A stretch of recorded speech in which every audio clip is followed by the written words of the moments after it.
people would only need to work about 15 hours and spend the rest of the time developing ourselves as human beings, developing our relations, developing our morality, developing our potential, in terms of creative potentials and so on. What would a post-scarcity world look like?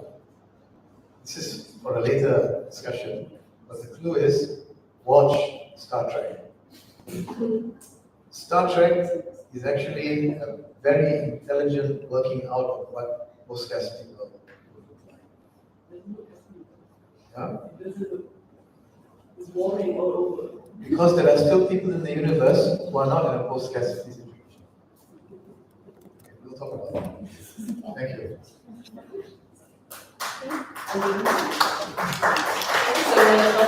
That was very interesting. I didn't expect it to end on the note of Star Trek as a case study of a post-scarcity society.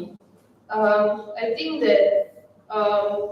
really great point that you made, besides like illustrious review of Dr. Ali's book, was also that this gap about studying the Islamic conception of exploitation definitely is something that I'm interested in, even in my own PhD project. And of course, like the need to talk more about the freedom from alienation. But having said that, let's go to our last but not least, and this both Muhammad Nazari Ismail. Let me just introduce him as well. He's currently the chairman of the Boycott, Divest Section, BDS Malaysia. He's also emeritus professor at the Faculty of Business and Economics, University Malaya, Kuala Lumpur. He was the dean of the faculty until 2015 and headed the university's strategic planning unit in the 90s up to the early 2000s. He's written 5 books now and 1 forthcoming, titled Warmly Yours Forever, which will be about climate change. And I'm very happy to say I had a part in the inception of the book, so stay tuned for that. He's also written another book which is relevant for today's discussion called Till Debt Do Us Apart, which is about the banking industry and how it induces debt in society.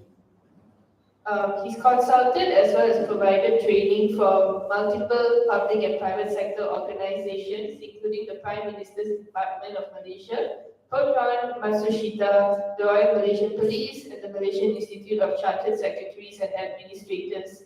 He was a Fulbright Scholar in 1999 at University of Michigan in the US, a Fulbright Visiting Specialist at Pfeiffer University, North Carolina, USA. In June 2005, he was a visiting fellow at Oxford Center for Islamic Studies in Oxford University. Professor Muhammad Nazari Ismail obtained his bachelor's in economics from the University of Wales in the UK, followed by an MBA in State University of New York and a PhD from the Manchester Business School, University of Manchester, United Kingdom. All right, now that was the final introduction, and let's hear from Dr. Nazari. Assalamualaikum warahmatullahi wabarakatuh, and good morning to everyone.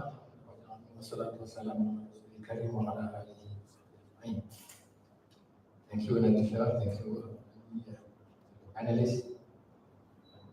I want to follow up from the issue of scarcity, abundance. I mentioned just now the problem of distribution.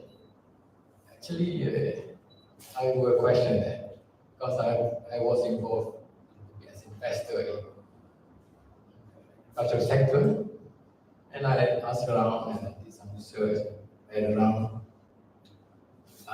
When you know that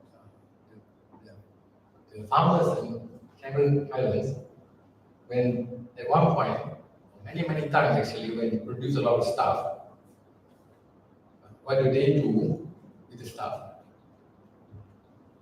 When they have empty, they throw this food in the right? This is actually not new in Malaysia, around the world. In the US, it's well known that farmers destroy crops. They would throw, they would spill. I don't know what the word is spill because they were poor, maybe milk down the drains, thousands of gallons to destroy, even though they know there are a lot of people who are hungry. Is it because of distribution? Is it because they can't send this food to the poor people around the world? No. It's because they want to make sure that the price is maintained. Why do they want to make sure that the price remains high? It's because they will calculate the revenue. And they found out that if the price goes down, their revenue will not be able to cover the expenses and they'll be in trouble. They'll be in trouble, they'll be financially ruined, they'll be bankrupt. And then it's actually a strategy to survive. It's a survival strategy. If they are humanistic, in other words, the food that they produce are given out to poor people, to others, they will not survive as an organization. Because of what? They are financed by banks, and they need to find the money to pay back their loans. And that is more important to them rather than giving food to people. Okay, and that is something which is happening but not understood by many policymakers, and that is why we talk about producing more stuff. Actually, there are already a lot of stuff being produced, but they are destroyed by the farmers themselves.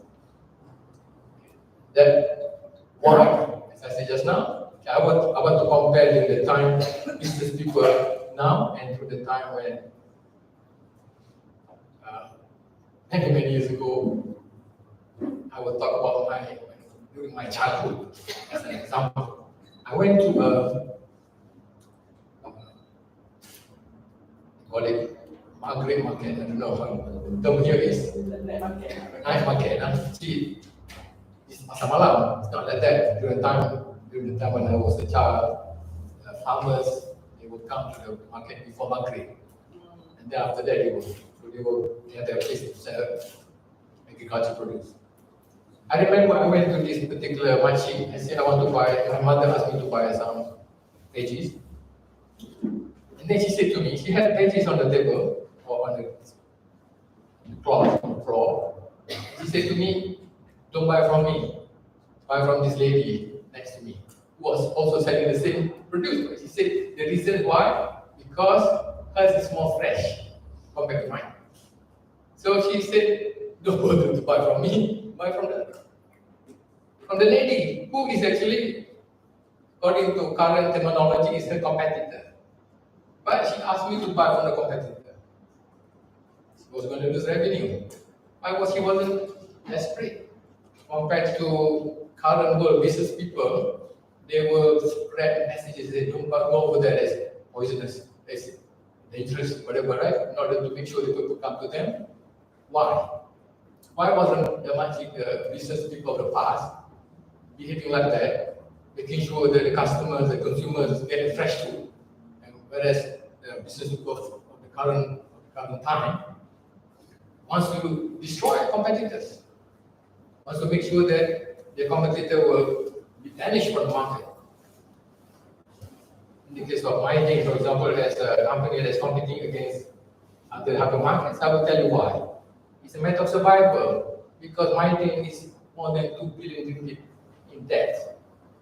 And that is why they find it very difficult to pay minimum wage. 1,500, they complain when government wanted to increase minimum wage, because they would increase my expenses, and they say, and the chairman said, we'll be in trouble. Why? Because they are billions in debt and they are thinking how to pay back.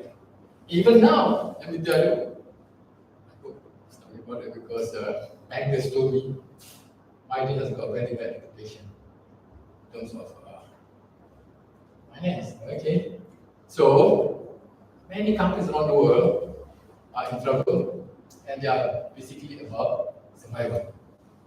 Okay, survival. Why? Because they are all drowning in debt.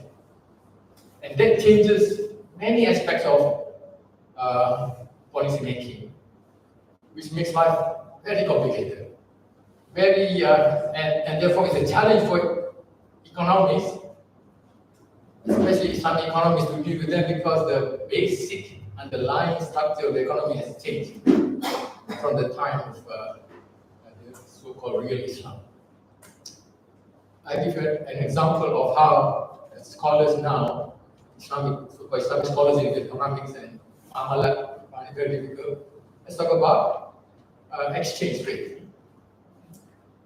Is it okay or not to allow forward market? In exchange rate, people can buy currency and deliver in 3 months, 6 months. It's called forward market. There's a forward rate for that. And then other scholars say that it's haram because this amount of ribawi items are currencies. You must deal on spot. You must pay and you deliver at the same time. For 6 ribawi items, gold, silver, grains, dates, etc., etc. But the financial experts will tell you, if you do not have forward market and the currency exchange rate moves in 6 months' time, countries will go bust because dollars have moved, and if it moves in the adverse way, your debt or your expenses can go up a couple of times and you'll be in trouble. So a forward market is necessary to cover, to address exchange rate uncertainties. So how do Islamic jurists use that? How did exchange rate come up in the first place? Why do exchange rate exist? Why do you have dollars? Why do you have yen? Why do you have ringgit and other currencies?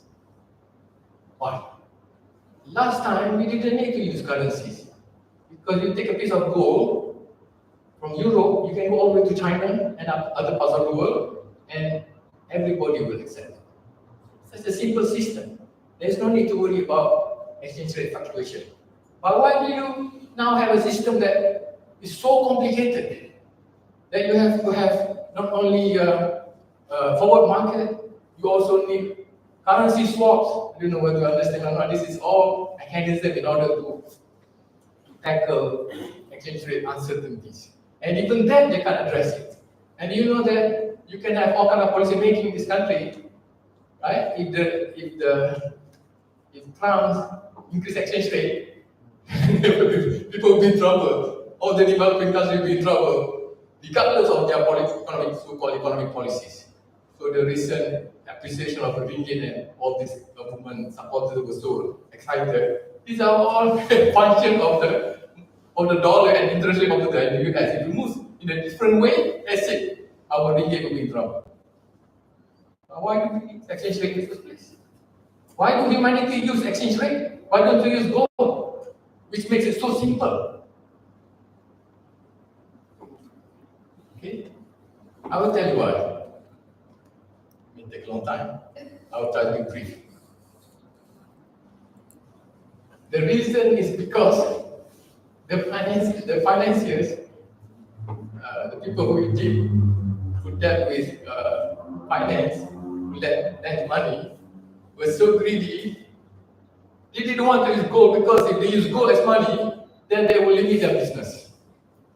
If they lend money and you use gold as money, if they have 100 pieces of gold and they lend money and charge interest, there's no more money to be lent because all the pieces of gold have been lent out.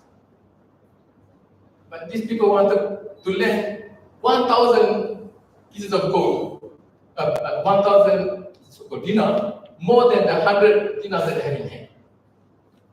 That's remarkable. And what did they do? They started off with paper money, right? They changed it to paper money, and then it grew their industry, and then they found out that this industry is now becoming very dangerous because you are creating more money than the gold that they have, right? So they need a supervisory body to make sure that all these lenders behave responsibly and that give birth to the central banks Bank of England, etc., etc. And then they call their currency, they call the money, because now if you base it on gold, there's not enough gold to cover the currency, which is multiple times more. So they call it yen or British pound sterling. They call it dollars. That way, you don't even know what is the physical amount that is available, that is actually existing. So now they can lend dollars. You know how much is global debt now? More than 300 trillion. So what is it? Last time we said 300 pieces of gold, you can see it.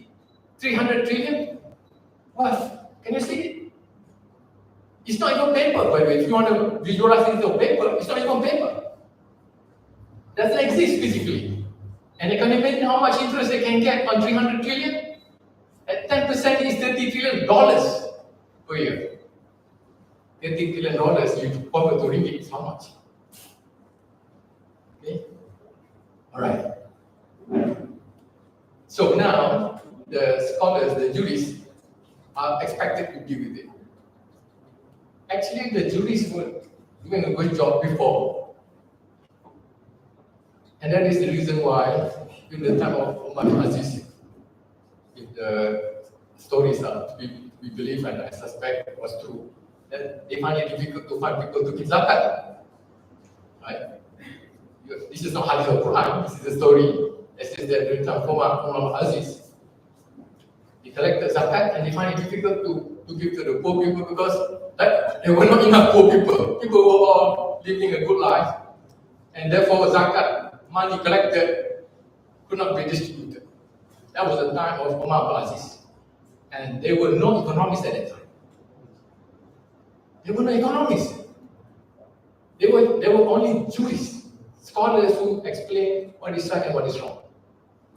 There were no economists, but the economy was functioning perfectly. Now you have 70% of Nobel Prize winners in economics in the US, and the US is in big trouble economically, right?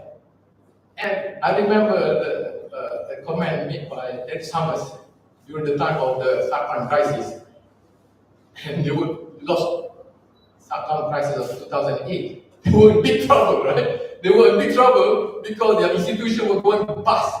All the financial institutions were going bust, and they go bust. The whole economic, United States economy will be big trouble. Why did Ed Summers, who was the chairman of the Council of Economic Advisors to President at that time was Obama. He said, this was related by former chairman of Federal Reserve, Volcker, Paul Volcker. He said, Larry Summers said, we have to be seen to be doing something. Because they didn't have any clue on how to save the system, how to save the US economic system. They have no clue. They were just having meetings in order to be seen to be trying to do something. But eventually, what did they do? Of course, we found that one of it was quantitative easing, which is creating money from thin air and then saving the financial institutions. And what about the poor people who were laid off, etc.? Go to the streets and remain in the streets. And that's why you see thousands and thousands of Americans now living in the streets as homeless in all the big cities of America. And that is a country where 70% of the Nobel Prize winners come from. Nobel Prize winners in economics come from America, and you have thousands and thousands of people in the streets, and 17% of the population are poor. So the field of economics is useless. Well, I have a degree in economics, if I can say that. So I used to say that I study anyway, but not to practice. The field of economics is useless because 70% of Nobel Prize winning economists cannot solve their own problem, their own country's problem. So what we need are jurists. But the jurists are now being tasked to solve problems which are created by a system that has got haywire. Give another example. One MDB now owes about he used to owe about 50 billion. And then they started paying, I'm not sure how much is left. But let us say you have a situation where one MDB cannot settle its loans. Malaysia's debt now is 1.5 trillion. In Islam, according to the jurists, if you don't settle your debt, you cannot go to paradise. You have to settle your debt. So, okay, now, let us say Malaysian government cannot settle its debt. It's not uncommon to know about that. Argentina got into trouble in 2000, couldn't pay its debt. There were many countries in Africa, highly indebted, poor countries, high HRTC, couldn't settle its debt, and you need moratorium, cancel off the debts. Let us say they can't settle the debts. So now, who will not be able to go to paradise? All the people of the country? The president? Anwar Ibrahim Nicholas of Malaysia? Well, he inherited this debt. Najib? He inherited this debt as well. So, who are these people who are not going to be able to go to paradise? YMDB cannot settle the debt? Or some of the I give another example, what is the company now? Server Dynamic. I don't know whether you know Server Dynamic recently went to trouble, couldn't pay 5 billion debt. So who is not going to go to paradise? What about the shareholders? This company is gone now. So ask the jurists. Who is not going to go to paradise then? Public limited companies with thousands of shareholders, billions in debt, creating problem for the juries to decide. But why did they come up in the first place? Why did this public organization come up in the first place? Huge organizations with huge debt. Where did they come from? How did they come into being? Was it necessary? According to Schumacher, I don't know his first name, the German economist. Joseph Schumpeter. No, Schumacher. Schumacher. Remember, his first name is Small is beautiful. Yes, small is beautiful. He talked about going back to the time when organizations, economic activities are run by small organizations. He said now, he wrote this book in the 1970s, right? He said all these large organizations are creating so much unpleasant situation for humanity, which he wrote this in the 1970s, and what happens to and he was talking about, a different example is mass production of food, right, by large organizations. So you are eating foods which are processed, but because they have to build in large quantities, and so they process it, and as a result, we know now, processed food is one of the main contributors for health problems, right, and so etc., etc. So these large organizations, and you were talking about when they fire people, they have 50,000 workers. So let us say they are in trouble because some of these people, Toyota have 1 trillion in debt, by the way. So if they want to cut costs, let us say 1% or 5% of their employees, they need to do it, otherwise they'll be in trouble financially. How many thousands will be laid off? In Indonesia recently, Skytech, was it? Skytech, sorry, a textile organization, they were in trouble. They were going to lay off 30,000 people. So what kind of humanity is that? But why did they turn up such a large organizations? Why did they don't listen to Schumacher, who said that small is beautiful? Trace back the origin of the large corporations. Why did they come into existence in the first place? I need to wrap up. Okay, let me finish this story then. Why did the large organization come out in the first place? The so-called corporations. Timur Quran said that this is one innovation which Muslim world should emulate. Because we have in the Muslim world partnership, they call it Sharakah. We didn't have large corporations. Large corporations where the entity is different from the owners. And so that when the corporation is sued for not paying debt, it's nothing to do with the owners. So it's a separate entity. This concept is new. That is why one entity can be in trouble. Najib is not answerable anymore, even though he was the one who had to form it. Because it's separate from Najib as a prime minister. So where did the concept come from?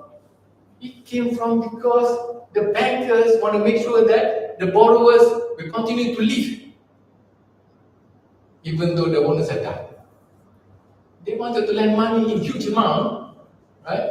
They wanted to lend money in huge amount, but if they lend it to human beings, the problem is human beings die. So they want the borrower to be an entity that will find it difficult to die. And that's called the large corporations. And that is how it started in Europe, and then spread all around the world. And that's why you have now large corporations which Schumacher lamented about. So we have to go back and understand how this evolved. And then we realize actually now, how this was term used, you have that something of the box and become crazy. Right? Pandora's box, or you let the tiger out whatever and gone crazy on the zoo, whatever. now we are now in a situation where everything has gone crazy, such that you have to go back to basics. And it's not economics per se. It's not economics for me. It's not studying economics per se, but the basic value systems, the basic worldview, and understanding the teaching of Islam in its principles. Not to go back there and then realizing many of the institutions, economic institutions and financial institutions and business institutions that are currently operating the economy are products of Islamic failure to obey basic Islamic precepts and regulations, principally above the prohibition of lending profit. That's why I wrote a book with that as well. Thank you. Sorry for taking too much time.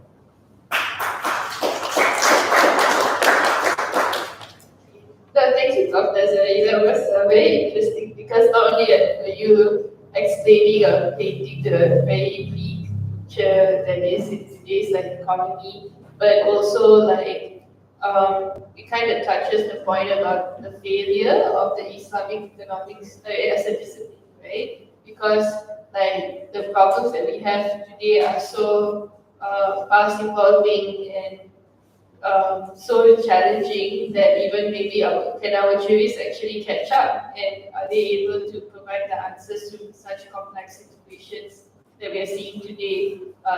And maybe just to find out each other's response to the remarks made. But before that, because in the interest of time, I'm wondering if there are any questions on the floor. Oh, okay. So there are two questions. Maybe we'll take both at the same time. But please keep your comments limited and focus on giving the question in a succinct way. Thank you. Thank you very much. My name is Andrew. I'm a local lawyer. Three very bullet point questions in response to what I've heard this morning. Firstly, what does Islam say about rent seeking? Because that's a major issue, not just in Malaysia, but elsewhere. Secondly, some of you talked about exploitation. But when we look at the Middle East, we see quite a lot of that going on in terms of migrant labor. You had a problem with Qatar and the World Cup, things like that. So again, what you talk about exploitation, you talk about discrimination. In an Islamic system, in a perfect model, what does it say about this idea of exploiting and discriminating against others on the basis of nationality or citizenship? And my third very quick question, Shakira talked about colonialism. And I just wanted perhaps her to comment on the fact that in many situations, it's no longer a foreign colonialism that's operating, but it's an internal colonialism. One class in a society acting or using powers of law and position, relying on perhaps the laws that were given by colonial powers, but continuing to use them to exploit the very people that they are supposed to be representing or helping to improve? Those are my 3 questions. Thank you very much.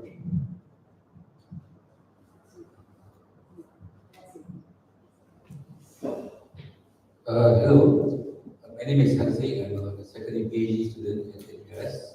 Dr. Ali, I wanted to, so I'm very excited to buy a real book. I'm still wondering, why do we need to understand economics from an Islamic perspective? I think that part of it was some sort of, I wish you could expand more on it, because in the presentation that we understood the mechanics and sort of principles of justice. Second question to Dr. Nazari.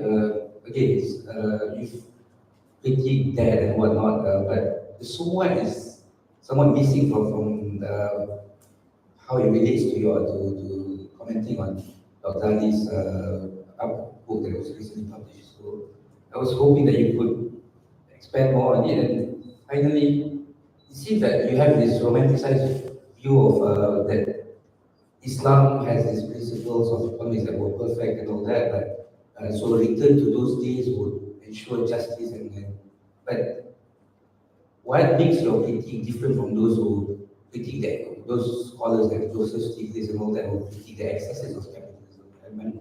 I'm curious to hear your response. Thank you. Anyone like to go first? Questions?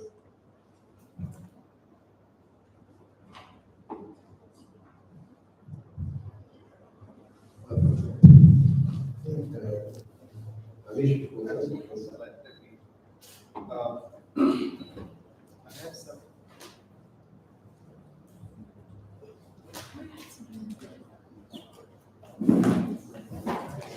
Thank you so much.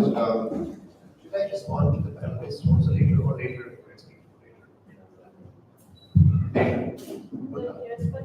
Questions first. Okay. Well, no, thank you for I think both questions. I'll take the second question first because it is directly relevant to the topics which I have touched upon in my book. Why do we need to, if I understand your question correctly, why do we need to actually an Islamic perspective, or why do we need to relate this framework to the? Why do you understand economics from Islam? Yeah, why do we need to understand from economics from Islamic perspective? That was your question. So let me explain my view here. Islam, both as a religion and also as a set of principles, has this unique, I think, identity which directly influences the formation of a state. And it continues to actually influence, even today, the public policy, constitution, and therefore the understanding. I mean, I would not say that Islam has a singular understanding, because as Muslims and as students of Islamic philosophy or Islamic thought, all of us have certain unique perspectives. So when we say that Islam, we should be, I will be careful. I would just say my understanding of the history, other than I would say understanding of the whole Islam. So that's just because my work is just to read the discovery of certain institutions which were practiced in the early part of the Islamic civilization. So that was part one. And why it is relevant? Because, as I mentioned, the issues of zakat as taxation, interest, or waqf as an institution, inheritance laws as they were prescribed in Quran, they are still very much relevant to our day-to-day conduct in how we manage our wealth, especially in societies or countries which declare their legal system or constitutional framework consistent with Islam. And that is true with, and there are differences, but that is true with most of the Muslim majority countries.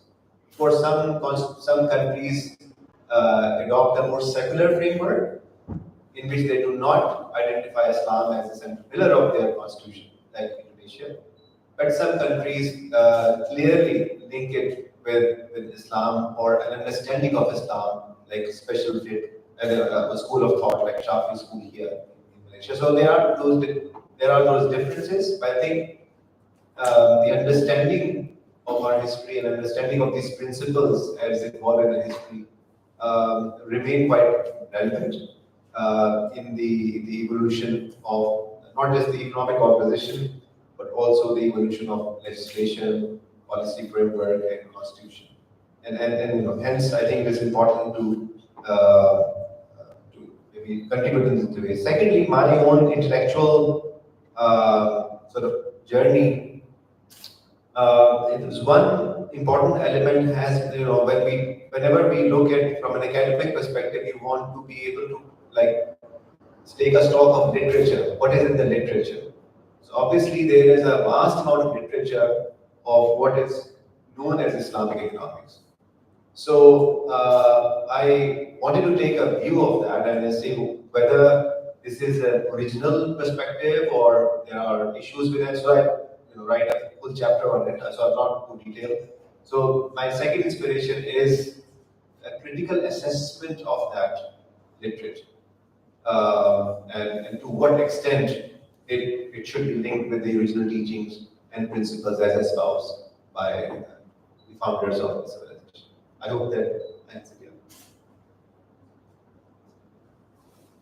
Rent seeking? Oh yeah, sorry. The rent seeking, thank you. I did not address it directly, Andrew, the issue of rent seeking in my framework. But I would like to draw a parallel which may be to some extent relevant to the question. Let's say, what we mean by rent seeking, first of all. So, for instance, that definition is important. In modern economic context, we define rent seeking, and the way I understood is, it's let's say corporate welfareism, in which certain corporations, business entities, are getting some kind of protection, subsidies, from the government, from the state. This is what I will understand by the rent seeking. Now, if you look at, let's say, I would relate it with the notion of property rights in my framework. And I can share with you that the property rights is a contested field in an Islamic economic framework because there are some provisions which protect the private property right, and there are no limits of how much you can acquire, either in terms of land ownership or on your assets. But also there are limits on the usability of the land. For instance, if you have land and if you are not using the land for productive purpose, according to some legislation, the state can take it back. So if those resources are not being utilized efficiently for the purpose. So there is a degree of dynamism here. The property rights are not absolutely given as like private ownership, but if it is not used for the overall benefit, then of course it can be taken back. So I think that is the framework from property rights. But as an economist, I maintain that position that government should not be in the business of handing over subsidies or special exemptions to corporates, and it should be based on a competitive market, on competition. And let's say if there is this notion of like Professor was talking about large companies, too big to fail argument. I am of the view that we should aim for we should allow creative destruction. In the sense that Joseph Schumpeter used the word creative destruction of such entities and corporates, which may be perceived as too significant in an economy, but then it sort of also creates hurdles in redistribution and more efficient uses of resources which they have. So that is my view. I hope that I have answered you. Can I comment a bit on rent seeking thing? Mostly understood rent-seeking behavior is mostly understood when corporations try to earn unfair benefit through manipulating contracts with government, relation with the government, and the government through regulations, through laws which benefit particular organizations. This is what is happening in many countries, including our own country. That is how people get interested in the rent-seeking concept, because you are benefiting at the expense of the people, and the government is spending billions or wasting money because of this behavior.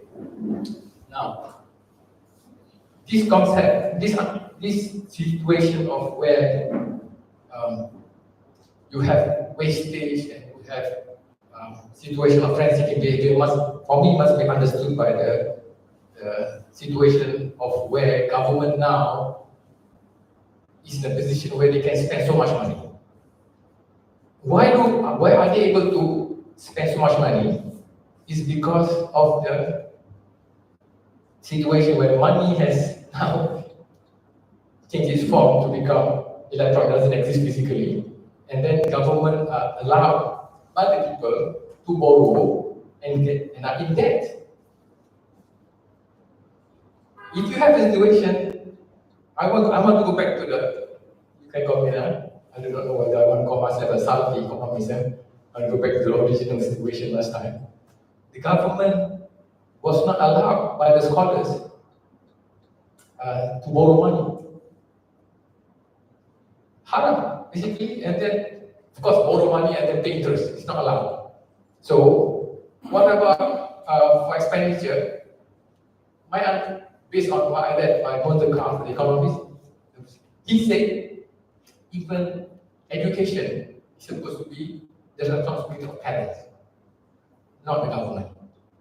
But now you have the government doing everything. And one of the reasons they are doing everything is because they have access to borrow money, which doesn't exist physically. So you have now a situation where government end up in debts in the trillions. Let's talk about PTPTN, right? Now, 40 billion, 50 billion. Now, why did the government go there in the first place? Why do they want to be so popular to finance people's education? Let the parents save money and pay for their children's education. But they want to be popular. And why did they come up with the idea of going into this? Because they can borrow money from banks, which now actually they have done. They are now about 50 billion in debt, paying about 3 or 4 billion a year in interest. And then you have manipulation. So the banks are also manipulating. Banks are the worst rent seekers, because by having the government end up in debt in the trillions, banks and lenders, I'm talking about the lenders, they are the ones who are benefiting the most out of it. So, in the first place, why did we allow governments to borrow money and pay interest? Forget about the Islamic concept of suku, etc. They are just also borrowing money and also charging in a halal way, so-called. But for me, it's halal for me. It's actually manipulating of terms and akad. It's actually lending industry. For me, riba is basically lending industry, making money out of loans. Making money of loans. And making money of loans, for me, is riba, regardless of the contract that you try to manipulate. So, now you allow that to happen, and now the government will go and borrow in the trillions, and then you will have companies going there and trying to get manipulating the laws, etc., to get unfair advantage and anything. So the latest one is the solar in Sarawak, yang apa ni Rosmah tu, 2 billion. Right? All this behavior comes about because the government is allowed to borrow money in the trillions, as I said, and then you have abuse going on. If you do not allow that, then there is no room for abuse, because you have to stick within the money that you have. You don't have enough money, you cannot spend. And then what to do? Then we as population, we help each other. We help each other. But what happens now is we don't have each other. We pass it on to government, and the government borrow from the lending industry in trillions and benefiting the elite financial class. So some of these problems that come about has its roots in allowing the industry of lending money and making a profit out of it. A lot of it actually is a result of that. So I think that's my take on it. If you start talking about rent seeking as a technical term, it becomes very complicated. But the whole concept, for me, you will have to go back to the root of it and then look at the Islamic duties of what is halal and what is haram. Just like the concept of greed. What is Islamic concept of perspective towards greed? How do you define greed? How do you define greed? You say, oh, problem in society now is because of greed. If somebody is very ambitious as a businessman and he works hard in order to enrich himself, is he greedy? Yes. Is he greedy if he does it in a halal way? I would say no. That don't be too fast to rent somebody who is working hard day and night to be a successful businessman, to be a greedy person. You go back to the halal and haram. What did he do? What business is he in? Gambling industry? Okay, that is greedy. Is he in the prostitution or brothel industry? That is greedy. But if he is in the halal, in the agricultural, for example, and he doesn't borrow money from haram sources, why are you condemning him? What is wrong with that? So that concept does not help. What you need to do is look at what the jurists say, what is allowed and what is not allowed. Because the jurists allow, not the jurists, the society allow the growth of the lending industry, and that is why we have a problem now for the jurist, because he has to tackle a problem which is an outcome of the basic disobedience in the first place. So that is why I mentioned just now about corporations. The existence of corporations which create a lot of problems. The large corporation is an outcome of the system that allows the lending industry to grow. If you are a small company, I have this strategy management. If you are a small company in the business world now, you are going to find it very difficult to survive. It's like you are a sportsman in the athletics. If you allow steroid in athletics, everybody must get steroid. Because if you remain clean, you will never get gold medal. Because all the other athletes are using steroid. So you are forced to use steroid. Similarly, now companies because we allow the lending industry, so all the companies borrow in the billions. Everybody now has got to go borrow in billions in order to survive in the business world. And because of that, everybody is in trouble, just as all athletes are in trouble because they take steroids. So you start discussing about what Ishmael talking about going back. Small is beautiful. In the context of business environment where you allow a company to grow unnaturally big using borrowed money which does not exist physically, then your discussion is actually not going to end up anyway. Thank you. Thank you. I'd like to go to Shakira on a question on colonialism.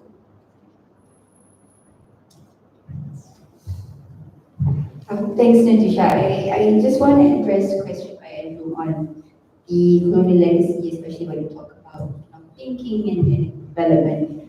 I think partly is because, this is just my personal point of view. There is still a lot of colonial ideas, very much driven by the Western ideas that permeates in development thinking and economic thinking. One is through the policymakers themselves, government themselves, who are very much educated or exposed to ideas that, simply said that, the Western idea of development or progress is the way to go and everything else should come forward, is inferior and should follow that model. I would also say that in some ways I am complicit to that concept as well, coming from a development institution that basically espouses this idea. It's probably one of the reasons why I say yes, because I can be a little critical about it, is that yes, there is an idea of having foreigners or external representatives coming and say that this is the way things should be done and things should be developed. But I also think that in one way, at least in the case of Malaysia, there has never been a point of pause or separate that people want to say, okay, let's stop and think about it, how we separate, how should we define progress and development. And I think that's quite key, even in the context of discussing about Islamic economics and Islamic economic principles, is that you have to give acknowledgement and respect to how local societies and local cultures want to think about development. And that I think has been missing in many of our conversations, whether it's with development institutions like us or even within the policymakers themselves. And that brings to the question of the exploitation, because then this idea becomes embedded, and then those who prescribe or subscribe to this idea are the ones that are making the call, and there is no alternative to be proposed to suggest as another way of approaching economic issues. And I suppose I think that's my final point to this discussion is, as in our discussion about Islamic economies, principles, and all of that, is how do you make it, we acknowledge in a way that, all these are universal, but how do you make it in a way that it is somewhat acceptable to all communities? And that I think, everyone, Muslims and non-Muslims, have to be brought into that conversation and have an idea on what we want in our system, in our economic system. That I think should be cited, and that I think is what is missing currently. So I'm going to stop there, and then back to you. Rafael, do you want to add in? I guess I should say something about exploitation. There's a question you asked. But before I answer, I wanted to ask you, why did you single out Qatar and you mentioned Saudi Arabia? What's the point of your question about exploitation? No, I mean, we should get at least one example that perhaps people were aware about this idea of how in the Middle East, in Muslim majority countries, this is also an issue. Yeah, I mean, it's an issue everywhere, right? It's got nothing to do with, I mean, that's why I'm not sure why giving an example of a Muslim majority country. The system that we live in, the economic system that we live in for the last 300 to 500 years, basically a capitalist system, a system in which, and it's very unlike how people lived before that. It's a system in which you have a tiny percentage of the population in any country, 2%, 1.5%, maybe 3%, who own capital, and everybody else has to work for salaries or wages. The vast majority of these people who work for salaries or wages work under bad conditions. Of course, how bad depends on the region of the world, of the country they live in. And Muslim world is simply within that system. Muslims did not invent the system. The system was created by the Europeans in tandem during the same period as the expansion of colonialism. The Spaniards and the Portuguese were actually looking for gold, right? Currency. And they were looking for India. That's why they thought they would find it.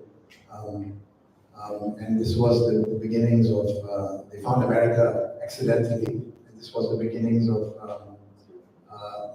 both colonialism and capitalism. They come hand in hand. Capitalism expanded through colonial exploitation. And capitalist systems of exploitation were introduced by the Europeans, by and large, to countries in Asia, Africa, and Latin America. And the Muslim world is no exception to that.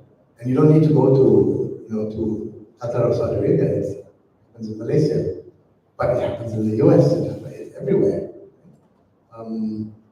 So I think to me, the recognition of that fact is it's obvious.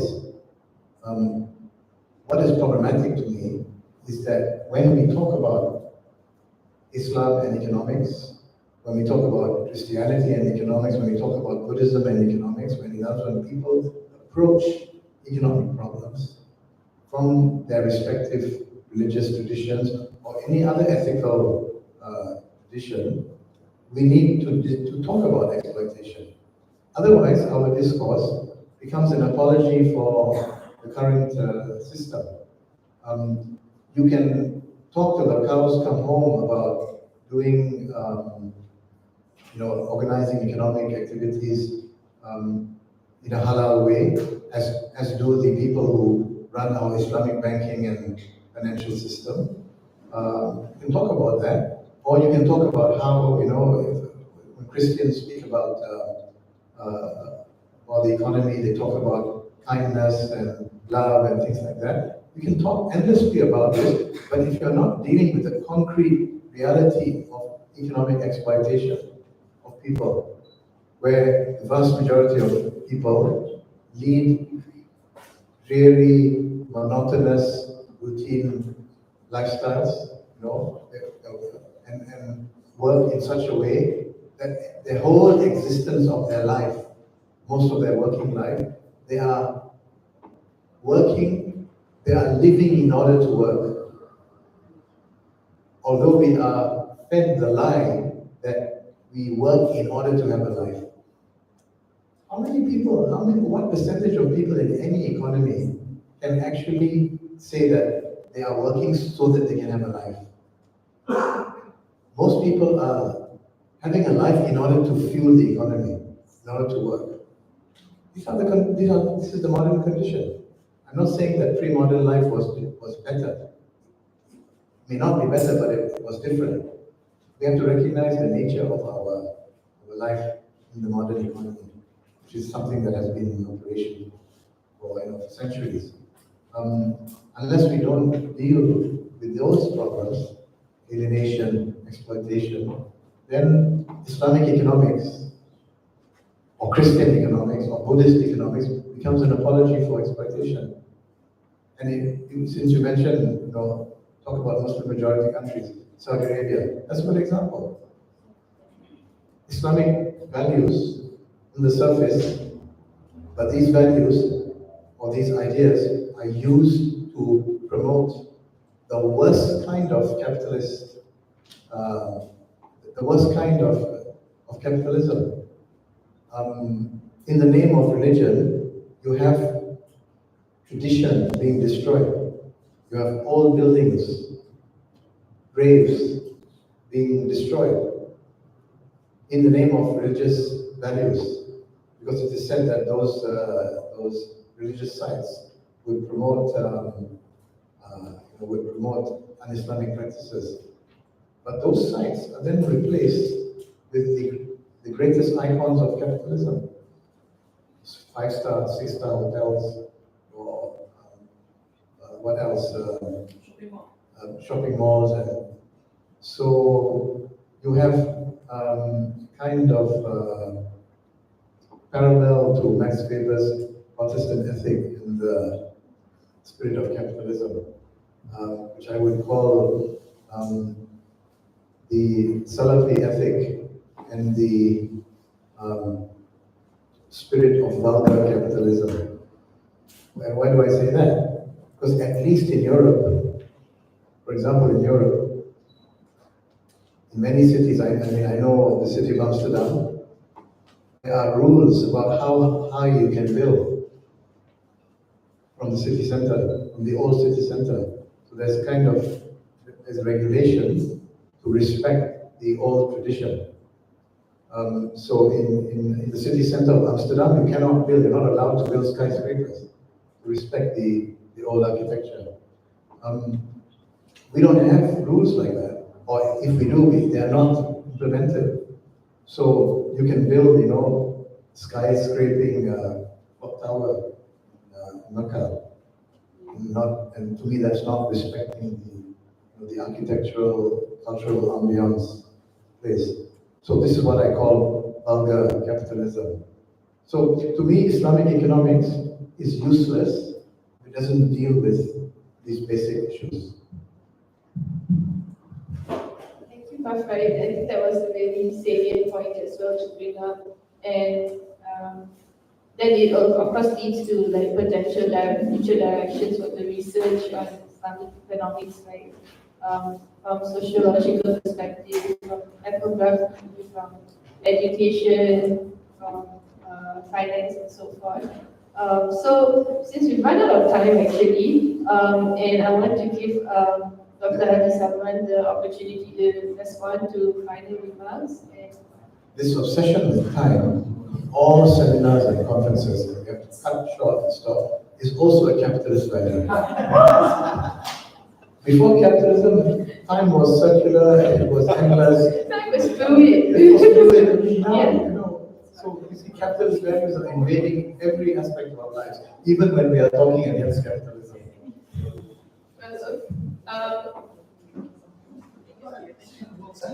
Let's take one question. Okay, just One small question to ask.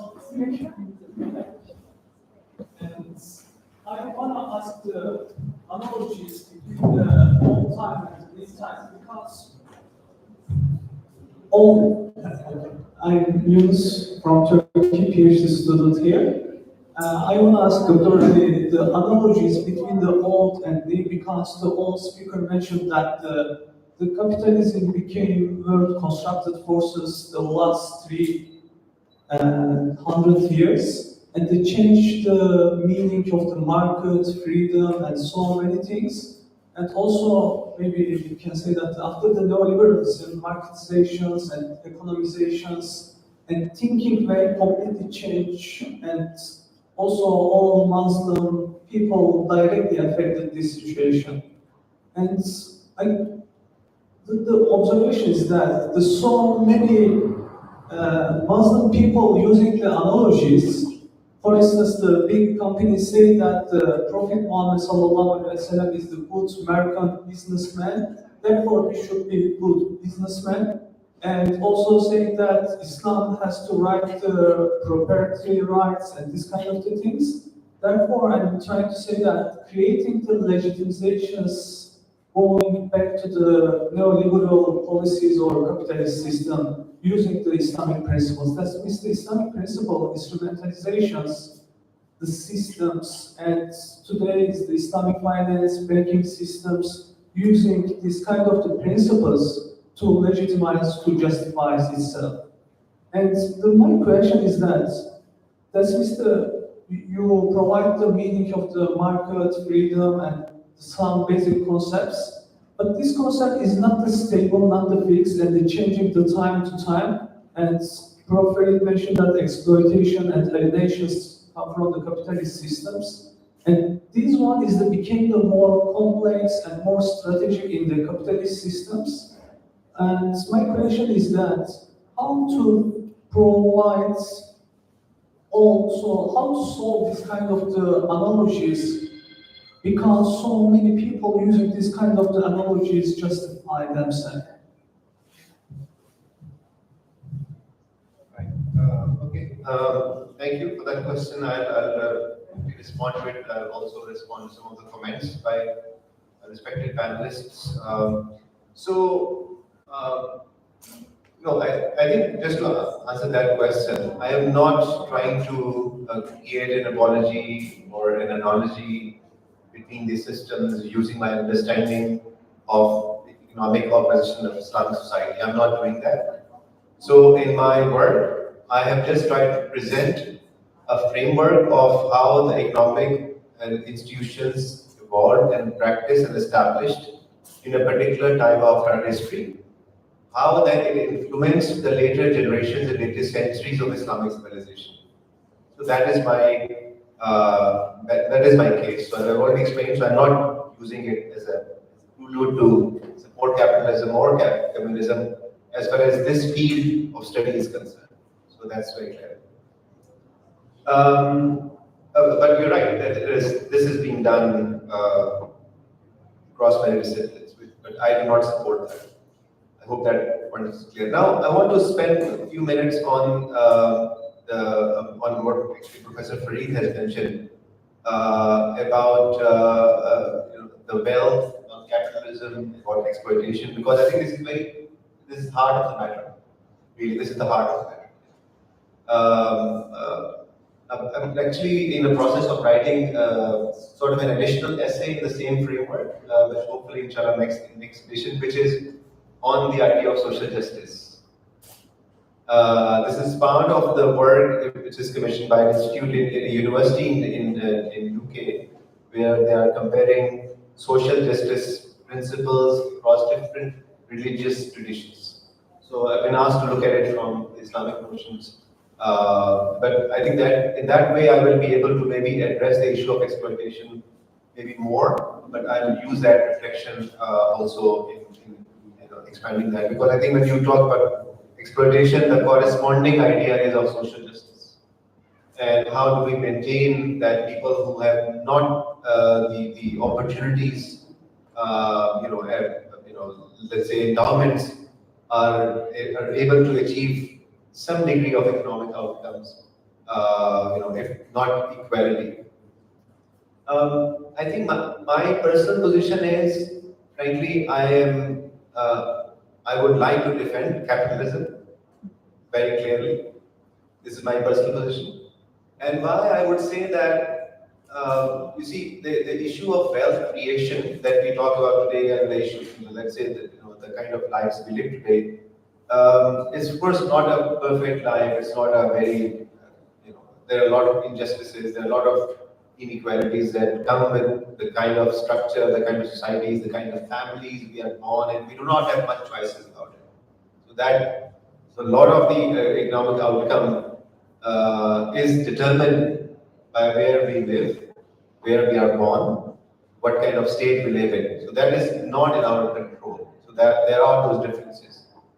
But generally speaking, I think the process of wealth creation is a result of capitalist structure of the economy, in which we have seen the role of not just labor. Obviously, I understand that the labor class has been truly exploited 18th, 19th, 20th century, even today. But I would like to, I think you agree with that, Professor Farid, that the situation of the material condition of the situation with labor in 19th century, 20th century is different. So after the labor movements, especially after 1920s, 30s, when the labor rights were clearly established, things improved a lot.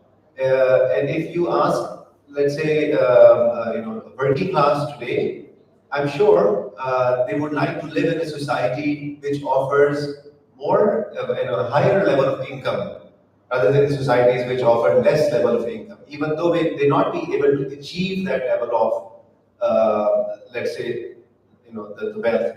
So even the labor would like to live in relatively rich societies to actually make better opportunities. So that is, to me, is very clear. And there are institutions, of course, which it's not labor itself. It's also the entrepreneur, the risk taker, the innovator, which have played a very, very important role in the creation of the wealth itself. So when I mentioned, I think Professor Farid mentioned about the difference between the production system and the wealth creation system. I would like to equate the two, and I would say that although in that time, of course, trade and agriculture was the main instrument of the wealth creation, but the process was the same. Process was the same in the sense where, let's say, how the wealth was created. Okay, the trade caravans were traveling afar for months, buying some commodities, taking the commodity, metals from Arab, bringing spices from the east, bringing into bazaar, and that will involve significant amount of risk of capital. Remember how merchants used to trade? They used to take the capital from those who were residents of the city, kind of a venture capital, and then those traders would travel to China, to India, to Malaya, and then they would take the products back. Right? So they were using other capitals, and then they were sort of risks, like this was predetermined, okay, how much profit you will incur or loss sharing arrangement was there. So this kind of process has been there for centuries. Obviously, the products change, the evolutions, the institutions change. I need to leave. I am so sorry. As I said, we're all victims of time here. And I also don't want to be in a situation where I miss something by 2 minutes and then I have to dive. So thank you very much again for the opportunity. And thank you again for the wonderful discussion. Great to see you. Thank you.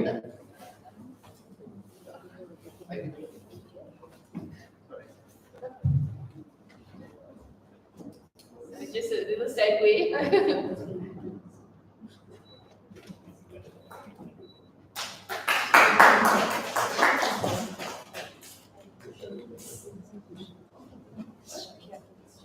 Oh yeah, so we also have Gerakbudaya. Oh, thank you so much. Thank you so much. Okay. Oh, good. Thank you.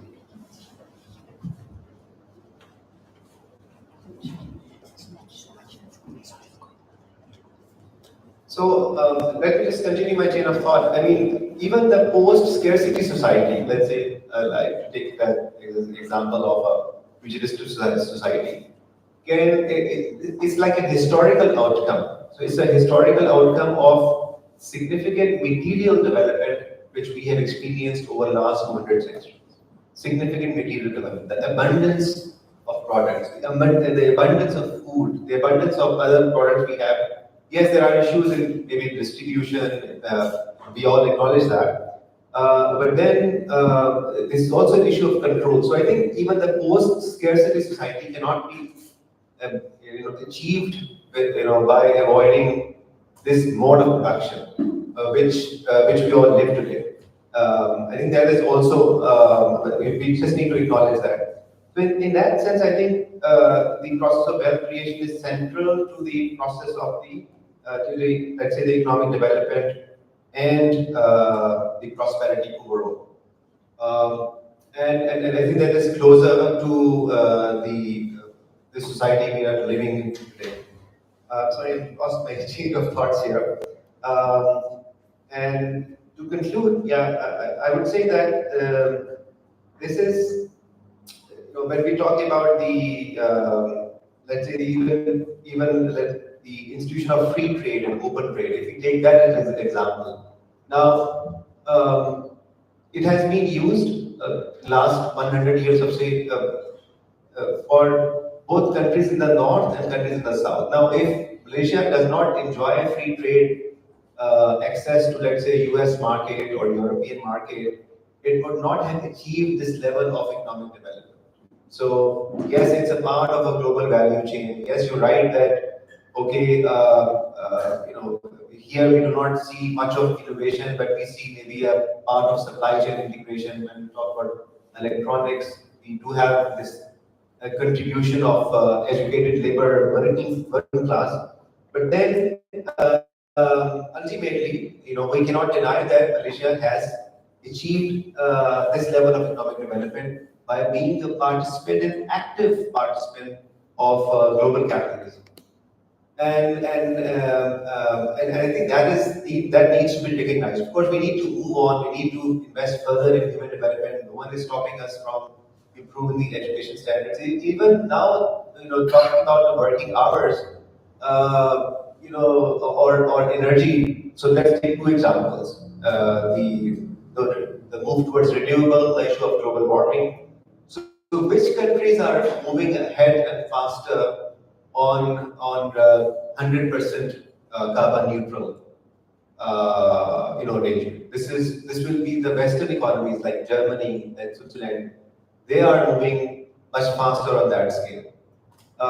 Which countries are able to offer reduced working hours, or at least talking about reduced working hours from 5 days to 4 days to 3 days?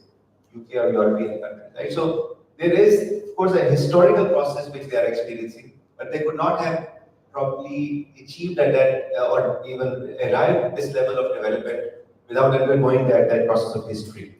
I think that is where I come from. So I think we should all acknowledge that and also critically look at both the institutions and as well as the theory to help us better understand it. That's what I would just conclude. Thank you so much again for your presence in such an moment. Thank you so much, Dr. Ali, for final words. Unfortunately, because of capitalism, we have to wrap up. But please continue the conversation. There are some refreshments outside. And before we make an official closing, I would like to be an Islam and Liberty Network and Gerakbudaya would like to offer our speakers a token of appreciation. And with Dr. Ali giving the token. First, I'd like to call the Prof. Nazari. Why don't we invite someone else to give the former chairman of Islam and Liberty Network, Ban Saiful Ban Jan. I would like to welcome Dr. Wan Saiful Ban Jan, our former chairman of Islam and Liberty Network. Come. He has to.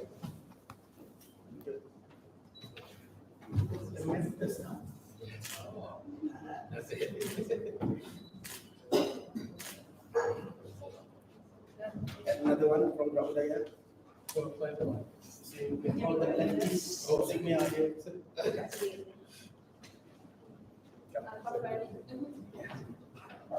There we go. Should we have the same stage?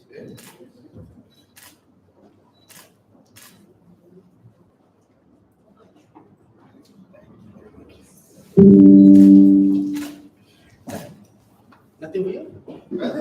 Looks like Well, that's what I'm saying.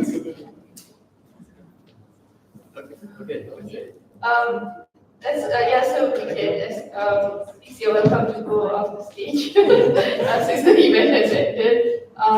Thank you so much, everyone who came today for the book launch of Islam and Economics, the Primal Markets, Morality and Justice.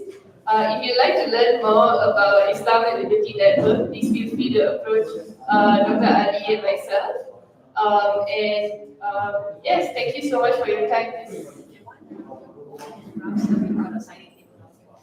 There's a signing table downstairs, so Dr. Ali will be able to sign your copies, which are going for 30 ringgit per book, so please feel free to do so. And again, refreshments outside, so please enjoy yourselves. Thank you so much for spending your morning with us.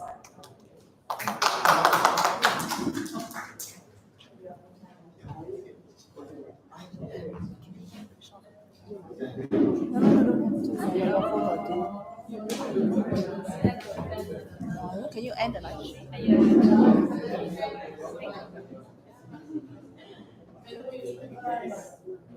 The time management was.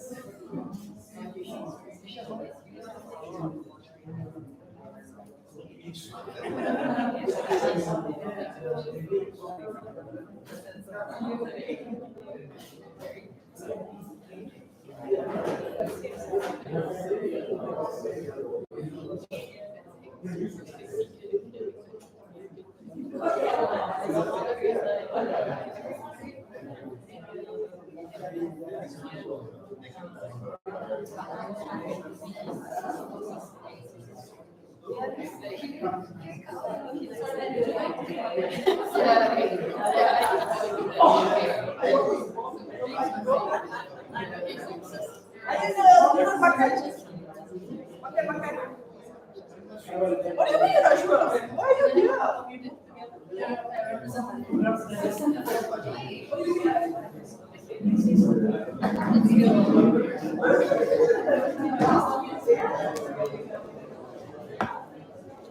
So, do you guys have a recording of the talk? Yes. I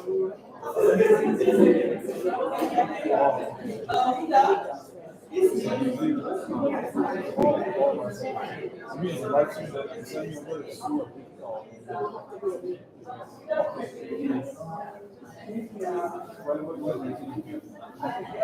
because I forget.